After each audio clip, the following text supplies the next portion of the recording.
Hello friends, pinch to taste ચેનલમાં આપનું સ્વાગત છે. નંદ ઘેરા નંદ ભયો જય કનૈયા લાલ કી. આજે છે જન્માષ્ટમી, શ્રાવણ માસનો પવિત્ર તહેવાર. આજે બધાને ઉપવાસ હશે ખરું ને? તો આજે તમે ઉપવાસમાં ખાઈ શકો એવી ખૂબ જ સરળ અને ટેસ્ટી રેસીપી સાબુદાણાની ભેળ બતાવવા જઈ રહી છું. મારા વિડીયોને લાઈક અને શેર કરવાનું ભૂલશો નહીં.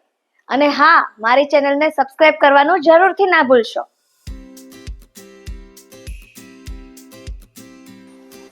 એક કપ સાબુદાણા લીધા છે. એને આપણે 4 થી 5 વાર પાણીથી ધોઈ લેશું અને 4 થી 5 કલાક માટે પલાળીશું.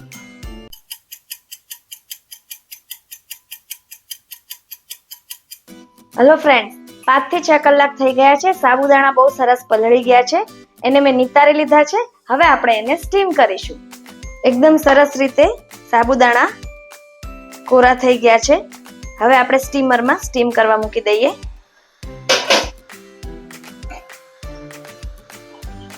8 થી 10 મિનિટ માટે આપણે સ્ટીમ કરીશું. આપણે ચેક કરી લઈએ સાબુદાણા થઈ ગયા છે કે નહીં. સાબુદાણા એકદમ સરસ બફાઈ ગયા છે, તમે જોઈ શકો છો. આપણે ગેસ ઓફ કરી દઈએ. સાબુદાણા એકદમ સરસ બફાઈ ગયા છે. હવે આપણે ભેળ માટેની પ્રિપેરેશન કરીશું. અહીંયા ખજૂર આંબલીની ચટણી છે, 3 ટીસ્પૂન લઈશું. ગ્રીન ચટણી 2 ટીસ્પૂન.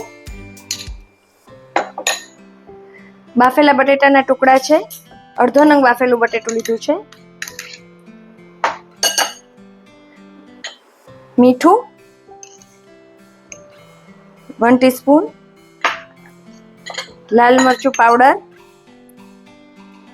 1 ટીસ્પૂન.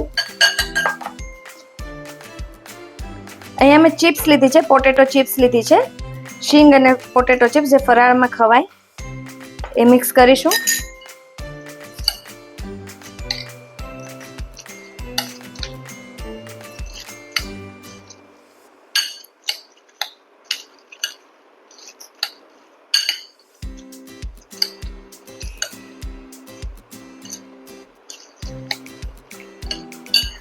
હાફ કપ દાડમના દાણા છે. કોથમીર 2 થી 3 ટીસ્પૂન. પ્રોપર બધું મિક્સ કરી લઈશું.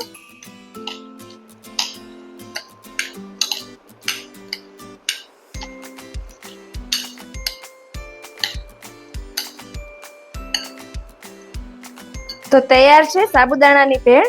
આપણે સર્વ કરીશું.